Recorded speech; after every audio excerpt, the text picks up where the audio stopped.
Mas você falou de crime, 43 mil crimes, mas não só de mulheres. Não só de mulheres. Isso é bom salientar, porque 43 mil pessoas que perderam a vida de maneira violenta no Brasil. É um número altíssimo. Nós vivemos aqui num número que é de país em guerra que não tem tanta gente que morre. Isso é gravíssimo. Então, mas só que é o seguinte, você não pode pegar por conta disso e distorcer a realidade para encaixar na tua narrativa. Sim. Sendo que desses 40 mil que morreram, mais de 90% são homens.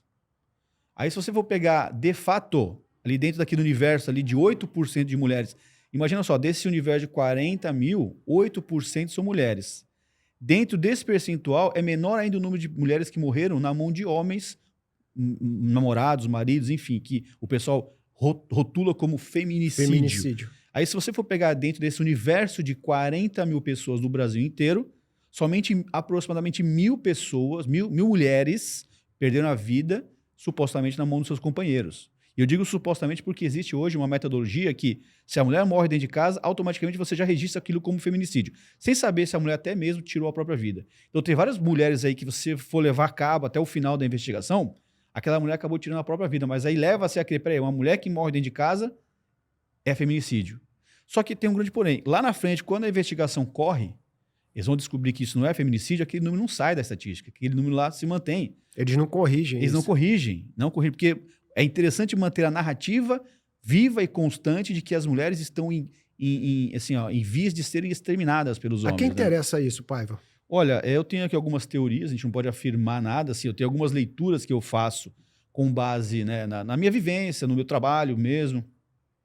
E eu digo que existe um projeto por trás, né, projeto de poder. Nós temos hoje muito, vamos lá, nós temos que ter também aquela leitura de que a mulher também tem direito a estar no poder, né? A mulher também tem que estar participando da política, nós apoiamos isso também, não tem problema algum, não vemos nenhum problema, inclusive porque mais da metade da população... Inclusive eu conheço mulheres super competentes nessa área.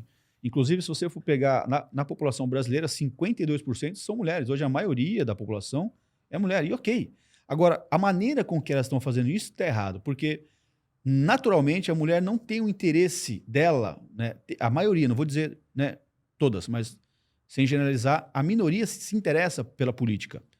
E aí você pega esse tipo de narrativa, de discursiva, de que as mulheres precisam estar no poder porque nós estamos sendo exterminadas. Então, talvez tenha a intenção de gerar na mulher aquele interesse de lutar pelos seus direitos, ir para a política, ir participar do debate, só que com base numa farsa. E como incentivo, gera-se um incentivo com base numa mentira. Sim. Isso está errado.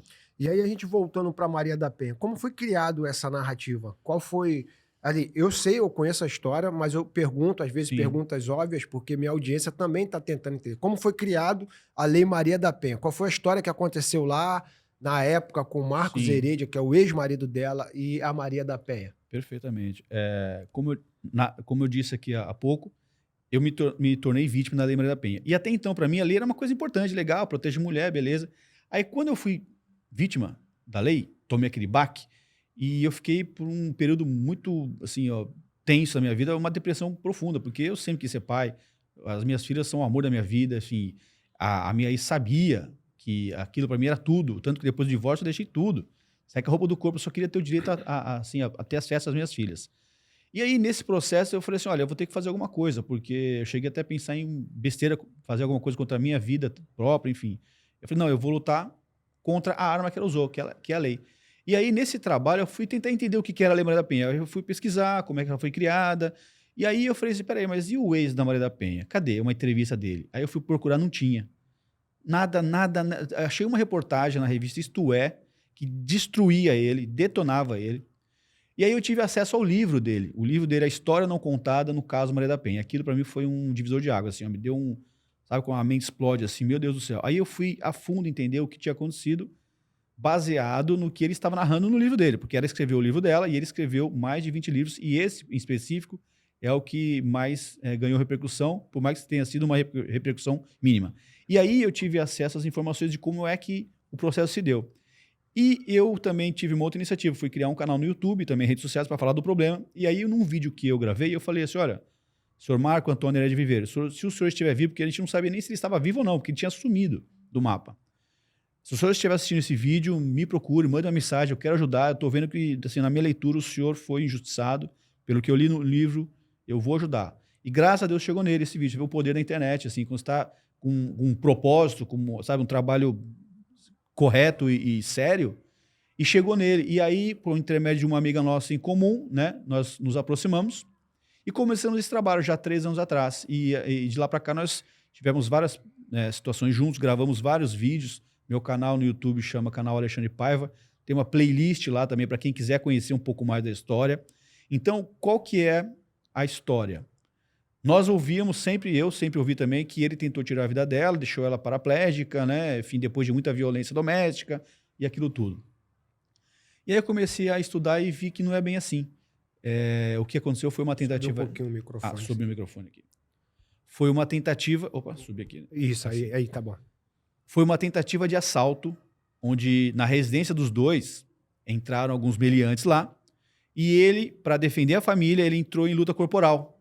E ele acabou baleado e, infelizmente, ela também acabou baleada. Então, isso a maioria das pessoas não sabem disso. Tá, vamos lá. A Maria da Penha e o Herédia, os dois foram baleados para o hospital no mesmo dia. Então, calma aí. Deixa eu entender. Sim, é complexo. Vamos no passo a passo, senão tu vai acelerar muito, minha audiência vai se perder. Vai se perder. A lei foi criada dizendo que foi uma violência doméstica, onde o Marcos Herédia agride ela a ponto de deixá-la paraplégica. Só que, na realidade, a verdade ali dos fatos é que foi uma tentativa de assalto com vítima de arma de fogo.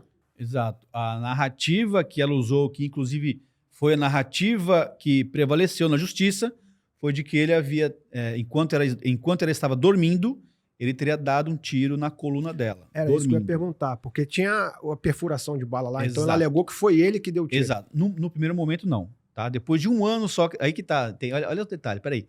Só depois de um ano, praticamente, é que ela alega isso. Porque, a princípio, era corretamente aquilo que estava valendo ali. Inclusive, a polícia estava investigando, tentando achar os meliantes que entraram na casa. Só que, depois desse um ano, aconteceu um problema. E, infelizmente, foi aquilo que virou a chave. Ele sabe que isso foi um erro. Não deveria ter feito isso, mas acabou o que aconteceu. Ele teve uma relação extraconjugal com uma mulher, isso antes do incidente, tá? E ela descobriu umas cartas. E aí, depois que ela descobriu as cartas, ela virou do avesso, ela pegou e mudou a narrativa, e aí a polícia mudou o foco da investigação. Isso foi antes da tentativa de assalto. O relacionamento deles era anterior, exato. E ela descobriu depois, quando ela voltou do tratamento, ela ficou internada quase um ano, inclusive internada em Brasília, eles moravam em Fortaleza na época.